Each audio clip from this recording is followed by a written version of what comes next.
Coming to you live from the Seaport in New York City, brought to you by Chase. Welcome back to Jalen and Jacoby. Jalen Rose, you sometimes talk about the news and sometimes you break news, and right now we have some broken news.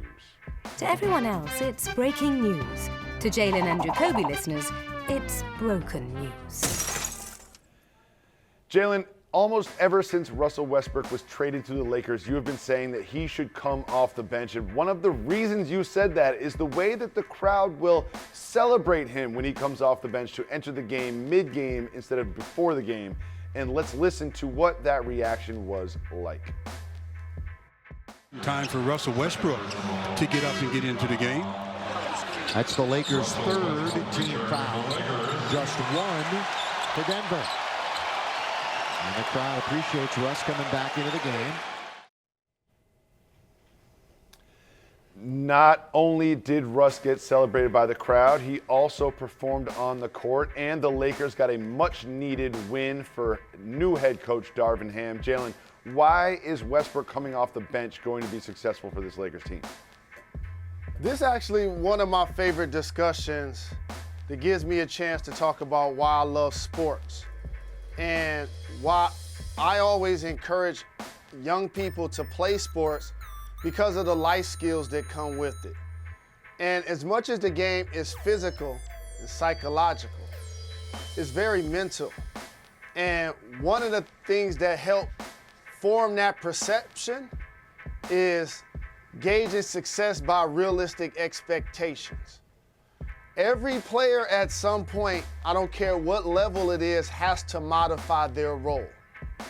The more you play and the more teams you play for in the NBA, the more A, you need to modify that role, and B, that role is gonna continue to lessen.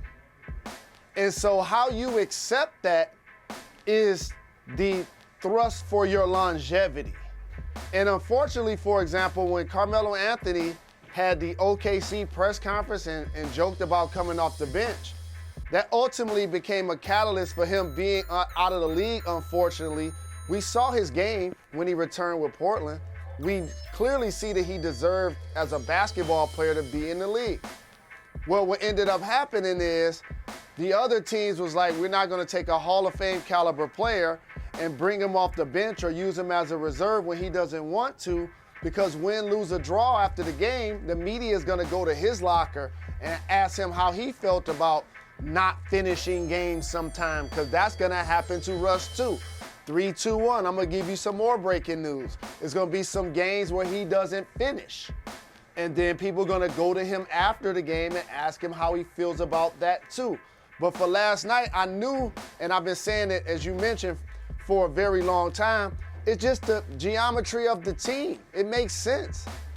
LeBron and AD are ball-dominant players that are getting up there in age. LeBron, an elderly NBA player by years, so to speak, in his 20th season, and AD has dealt with a lot of injuries. So they need the ball even more at this stage if they're going to be effective. They need 3 other starters that are going to play defense, knock down shots, and stay out of the way offensively. That's what they need. And so Russ wasn't going to fit square piece, round hole. And I told you about the psychological part about expectations now. So coming off the bench, I've been there. Bulls, best player on the team, got told I was coming off the bench. My career high at Michigan is the only game I had to come off the bench because it challenges you. And I don't care what nobody say, coming off the bench is a demotion psychologically, especially when you've been starting. Because if it wasn't, then why did Magic Johnson always start? Or Kareem always start? Nobody ever thought about bringing MJ off the bench because he felt like other 4 guys off the reserves would go better with his game. No, the best players usually start based on their skill set and modified quote-unquote positions. So I'm glad Russ accepted it. I knew the fans would embrace it mentally and cheer for him. He played well, got Darvin Ham his first win. Thanks for watching ESPN on YouTube. For live streaming sports and premium content, subscribe to ESPN+.